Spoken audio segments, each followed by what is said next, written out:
आप सभी का विद्या एजुकेशन के कंसेप्ट क्लियर रिजल्ट क्लियर में स्वागत है।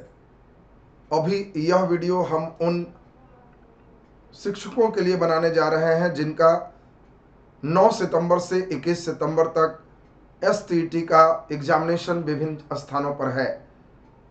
परीक्षा में क्या क्या सावधानी बरतनी है, किस प्रकार प्रश्नों का पैटर्न होगा, निगेटिव मार्क्स है या नहीं, कितने प्रश्न बनाकर आएंगे, कितने छोड़ेंगे, इन सभी चीज़ों पर एक चर्चा हमारे साथ बहुत कम देर में सुन लेंगे। एग्ज़ाम देने वाले को लाभ अवश्य मिलेगा। और ये जल्दी से हम लोग जरा ध्यान देते हैं। सबसे महत्वपूर्ण चीज़ है 9 सितंबर से 21 सितंबर तक 12 विभिन्न जिलों में सेंटर बनाए गए हैं, यानी सबसे ज़्यादा सेंटर पटना में है। दुख की बात है कई लड़कियां और दिव्यांगों का भी सेंटर 400 किलोमीटर तक दूरी पर भी दिया गया है। तो इसमें क्या क्या सावधानी आपको बरतना आवश्यक है, उस चीजों पर ध्यान देंगे। अब जहां सेंटर है, जीवन भी उससे भी ज्यादा महत्वपूर्ण कई बार पेट हो जाते हैं। इस बेरोजगारी के दौर में परीक्षा का अवसर अब बहुत ज्यादा नहीं रहता, और इसीलिए जिनका जहां सेंटर है, हमारा अनुरोध होगा अधिक से अधिक एग्जामिनेशन में प्रेजेंट होने का कोशिश करें। स्थितियां सामान्य हो रही है।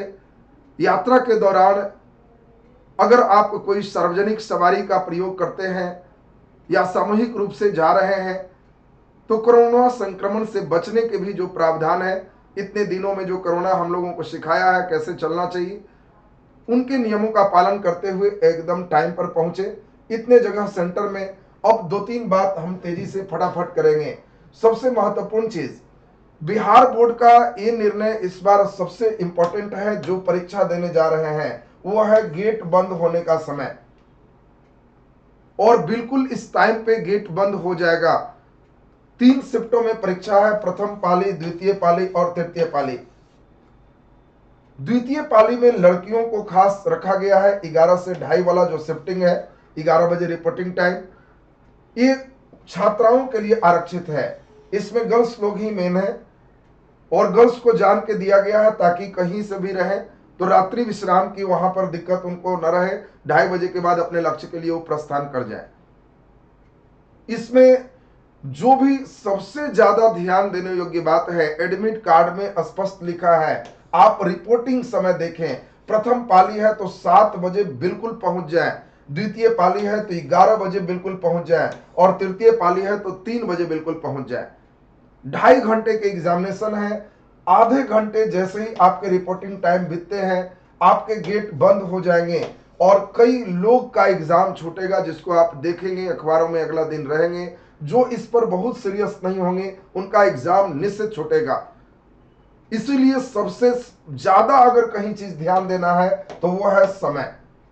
समय से पहुंचना वही आपके मंजिल को आगे की ओर बढ़ाएगा, और इसीलिए इस समय 2.5 घंटे सबके एग्जामिनेशन 3 शिफ्टों में है। रिपोर्टिंग टाइम पर बिल्कुल पहुंचने का प्रयास करें। ये चीज सबसे इंपॉर्टेंट यहां पे आपको ध्यान रखना है। दूसरी बात, परीक्षार्थियों के लिए स्पेशल निर्देशन है। विदाउट मास्क आपको अंदर इन करने नहीं दिया जाएगा। इसीलिए अगर आप सस्ते मास्क रखे हैं तो बिल्कुल 2 मास्क रखें, क्योंकि हो सकते हैं मास्क एक किसी प्रकार का डैमेज होता है, तो उस कंडीशन में मास्क का प्रयोग आवश्यक है। पहले शिफ्ट में जिनके एग्जामिनेशन है, 7 बजे रिपोर्टिंग टाइम है, हो सकता है वहां आपकी दुकान नहीं खुले हों, आपको समस्याएं हो सकती है। बिना मास्क के आप अंदर नहीं जा पाएंगे, मास्क प्रयोग आवश्यक है। बॉडी का टेम्परेचर आपको इन करते समय लिया जाएगा। अगर 99.14 फ़ारेनहाइट से ज्यादा है, ऐसे तो स्वस्थ व्यक्ति का तापमान आप जानते ही हैं, तो वहां 98.6 ही मेन है, फिर भी थोड़ा बढ़ाया हुआ है। इतना फ़ारेनहाइट से ज्यादा आपका अगर टेम्परेचर बताता है तो प्रवेश नहीं करने दिया जाएगा, आपका परीक्षा छूट जाएगा। इसीलिए जिन लोगों को बुखार हो, आप देखो कि बुखार से पीड़ित है, पैरासीटामोल या अन्य दवा के द्वारा अपने टेम्परेचर को बिल्कुल नॉर्मल रखें ताकि एग्जामिनेशन अवश्य दें। बुखार की स्थिति में आपको सेंटर में अंदर इन करने नहीं दिया जाएगा। दूसरी बात, जूता मोजा और घड़ी पहनकर अंदर नहीं जाना है। इसीलिए चप्पल में जाए, स्लीपर में आपको जाना है, जूता मोजा नहीं ले जाना है, घड़ी नहीं ले जाना है। सबसे इंपॉर्टेंट बात, आप जो एडमिट कार्ड निकाले हो उसको घर पे ही पासपोर्ट साइज के रंगीन फोटो उस पर मूल प्रवेश पत्र पर अवश्य चिपका दे। ये रंगीन फोटो चिपकाना है और ये रंगीन फोटोग्राफ आवश्यक है। और अपने साथ पहचान पत्र, चाहे आधार कार्ड हो, वोटर कार्ड हो, ड्राइविंग लाइसेंस हो, कोई भी जो भारत सरकार के पहचान पत्र के रूप में आपको अपने फोटो और नाम, डेट ऑफ बर्थ के साथ पहचान क्लियर करता है, एक रखना आवश्यक है। तो पहचान पत्र और जो एडमिट कार्ड आप निकाले हैं उसमें रंगीन फोटो, ये सबसे आवश्यक चीज आपको है। अभी हमने ब्रेक लगाया था, निर्धारित समय पर सेंटर पर पहुंचना, ये सबसे नितांत आवश्यक है। अगला नंबर है पेंसिल और बॉल पेन लेकर आना है, ये सेंटर पर नहीं मिलेंगे। तो पेंसिल और बॉल पेन का बहुत जरूरत तो नहीं है, कंप्यूटराइज आपका सीबीटी एग्जाम है, फिर भी बॉल पेन अपने साथ रखें। अगला नंबर हम लोग देखें, परीक्षा शुरू होने के पहले कंप्यूटर पर अपना नाम, रोल नंबर चेक कर लें। कंप्यूटर पर आपके फोटो, नाम, रोल, ये सब वहां पहले रहेंगे, आप उसे चेक कर लें, सब सही है, एक बार मिलान कर लें और फिर आपका एग्जामिनेशन वहां स्टार्ट हो जाएगा। तो ये चीज आपको सबसे पहले मुख्य निर्देश थे जिसको आपने सुना। बाकी अब पेपर 1 के सिलेबस की बात करें। स्टेट का सिलेबस बहुत भेग रहा है। शुरुआत में जो स्टेट पहला राउंड हुआ उसमें परीक्षा का पैटर्न उससे पहले हुए स्टेट से बिल्कुल अलग कर दिया गया। अब बच्चे लास्ट तक कंफ्यूज है और उम्मीद है 9 तारीख 10 तारीख को बिल्कुल क्लियर हो जाएगा। चारों विषय होंगे, 2 विषय होंगे। तो जिन लोगों का एग्जामिनेशन 10 के बाद होगा, साइंस में 10 से है, सोशल साइंस में भी जिन लोगों का 14 के बाद है, उन लोगों को मुख्य रूप से मालूम पहले चल जाएगा कि हाँ हमारे किस स्थिति पे कैसे एग्जामिनेशन हो रहा है। और यहां पे विशिष्ट विषय जिसमें एक मेन विषय है, 100 क्वेश्चन होंगे, 100 अंक के हैं। बाकी आपके जो पेडागोजी है और जीके रीजनिंग है, इससे आपको 50 क्वेश्चन है। पेपर 1 में 150 क्वेश्चन, 150 मिनट, एक क्वेश्चन पर 1 मिनट का आपको समय दिया गया है।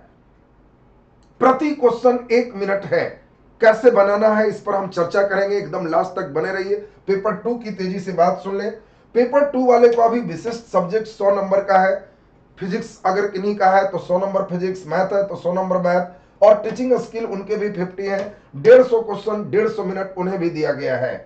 अब इसमें सबसे इंपॉर्टेंट ये है, इसमें सभी सही उत्तर के लिए आपको 1 अंक दिए जाते हैं। पेपर 2 में 1 अंक दिए जाएंगे। अगर कोई गलत जवाब आप देते हैं तो किसी प्रकार का निगेटिव मार्क्स नहीं है, ये सबसे बढ़िया है। निगेटिव मार्क्स नहीं है। कोई अप्रयास प्रश्न है आप छोड़ देते हैं तो उसके लिए भी कोई मार्क्स आपके नहीं कटते हैं। और कम से कम जनरल में जो है उनको 50% अंक, मतलब 150 में 75 कम से कम लाना होगा पास होने के लिए। बाकी कौन लोग, 2 तरह की बात होगी जिसको अंत में मैं समझाऊंगा।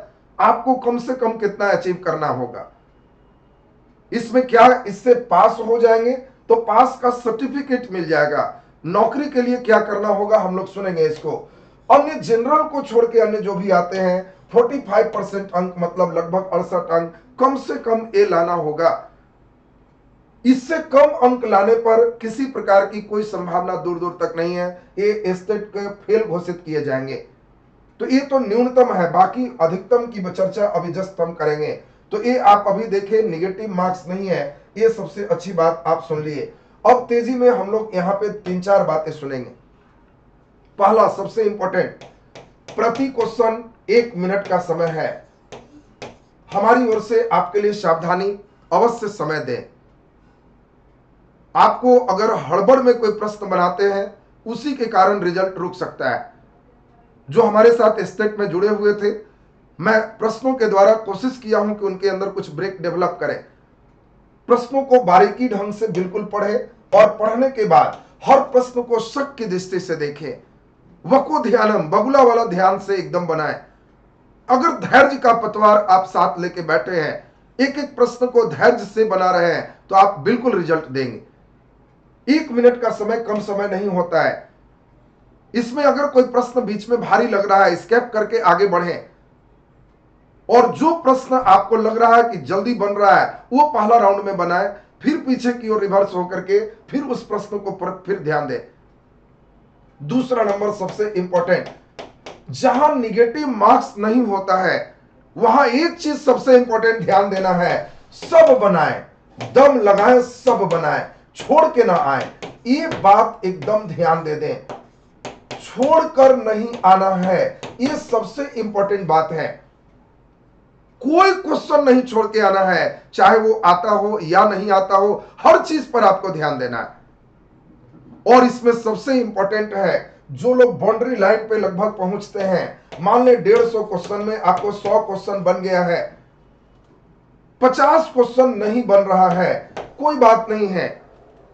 इसमें बनाने की 3 विधियां हैं। पहली विधि सीधा सीधा विधि है कि इसमें 2 चॉइस हटाने का प्रयास करें। 4 चॉइस में आप 2 चॉइस हटाते हैं और किसी 2 पे लॉटरी लगाते हैं, मतलब आप लगभग कंफर्म हो कि ये दोनों नहीं होगा, इन दोनों में कोई एक हो सकता है, तो 50% उसके सही होने की संभावना बनती है। तो अगर 2 चॉइस कुछ क्वेश्चन में छटता है तो उसको छांट कर टिक लगाए। दूसरा नंबर, ये और बढ़िया गेम है।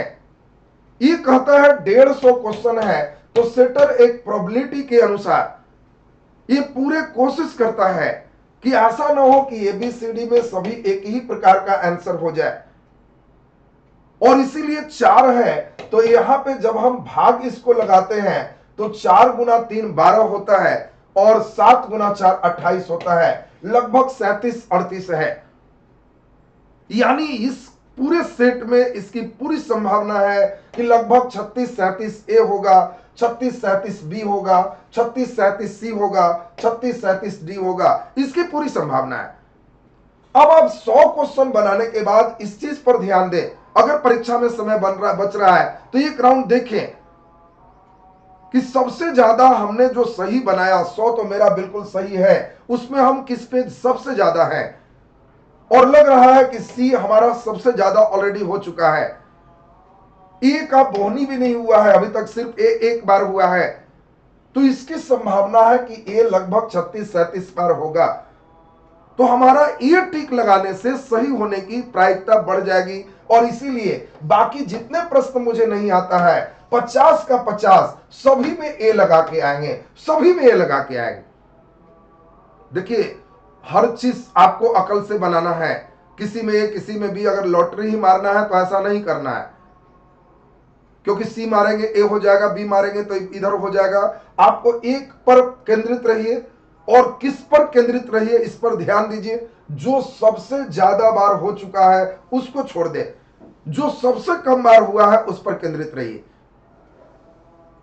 अब तीसरी बात, यदि परीक्षा में इतना समय नहीं रहता है कि मैं विश्लेषण कर पाऊं, विश्लेषण करने का समय नहीं रह पाता है कि ए कितना है, बी कितना है, सी कितना है, अगर विश्लेषण का टाइम बचता है तो पेंसिल इसीलिए है, नीचे आप अपना देख लिए कौन कितना है, अंदाज उस पर हो जाएगा।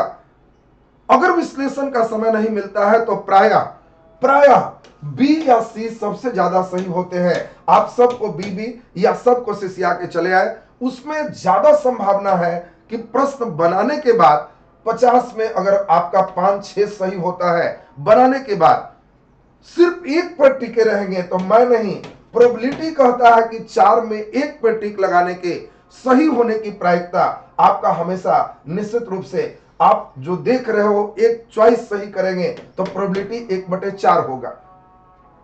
4 में एक पर हम अगर टिक लगाते हैं तो सही होने की प्रायिकता 1/4 है, और इसीलिए 50 क्वेश्चन में ऐसा हम करते हैं तो लगभग 13 नंबर मेरा ऐसे ही बढ़ जाएगा।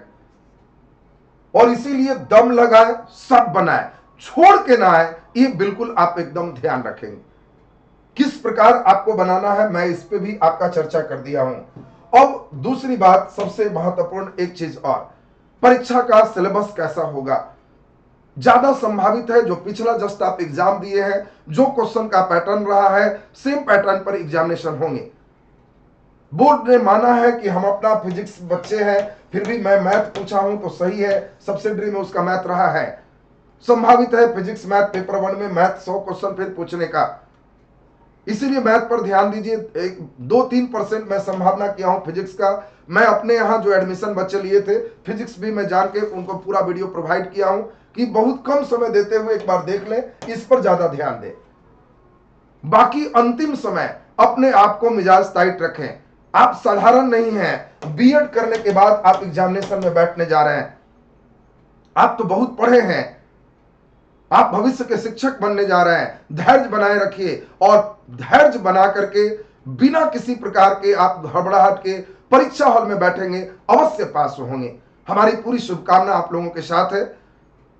पूरा बढ़िया करें। रिजल्ट के बाद निश्चित रूप से हम लोग एक बार मिलेंगे। जो भी हमारे विद्यार्थी रहे हैं सभी को मैंने बताया है कि रिजल्ट के बाद हम लोग जश्न मनाएंगे, खुशियां मनाएंगे और आपके जैसे ज्वाइनिंग लेटर मिलते हैं फिर मैं एक वीडियो डालूंगा। उस डेट पे हम लोग पटना के एक अच्छे होटल में हमारी ओर से पूरे खर्च होंगे और पूरे हम लोग एक साथ बैठेंगे, एक साथ खाएंगे और वो हम लोग का जश्न होगा। हमारी पूरी शुभकामना आप लोग के साथ है। ज्यादा से ज्यादा रिवीजन करते हुए एकदम धैर्य बना के एग्जामिनेशन दें। बाकी जो भी लोग हैं हमारे Telegram Vidya education by Rahul sir Telegram पर जुड़े रहेंगे। जैसा पहला दिन एग्जाम होगा, दूसरा दिन एग्जाम होगा, हमें जो इंफॉर्मेशन होंगे आपको जरूर हम शेयर करेंगे। कोई बच्चे जो एग्जामिनेशन दे रहे हैं वे अपना अनुभव, कैसा क्वेश्चन रहा, क्या है, प्रश्न अगर उन्हें याद है तो क्वेश्चन लिखते हुए भेजें तो हम उनके आभारी रहेंगे, जिससे बाकी लोगों का भी मार्गदर्शन हम कर पाएंगे। तो वो लोग भी Telegram Vidya education by Rahul sir में जुड़े रहे और हमारे नंबर 8294422949 इस पर केवल व्हाट्सएप कर सकते हैं। व्हाट्सएप पे आप अपने क्वेश्चन या किस तरह का एक्सपीरियंस रहा पहला दिन जिनका एग्जाम हो जरूर शेयर करें, ताकि मैं मैक्सिमम लोगों तक आपके द्वारा दिए गए सूचना से ज्यादा लोग को जगाने का काम कर सकूं। ये ज्वलनशील भाव लेके नहीं रहेंगे। शिक्षा के लाइन में जितना बांटो उतना बढ़ेगा, ये बहुत उल्टा लाइन है। हर चीज बांटने से घटता है, बांटोगे बढ़ेगा। एकदम उदार चित्त होकर के एकदम मिजाज से अपना रहिए और हमारी पूरी शुभकामना सभी के साथ है। आप अच्छा करें, इसके लिए मैं खुद वीडियो बनाऊं। धन्यवाद सभी को।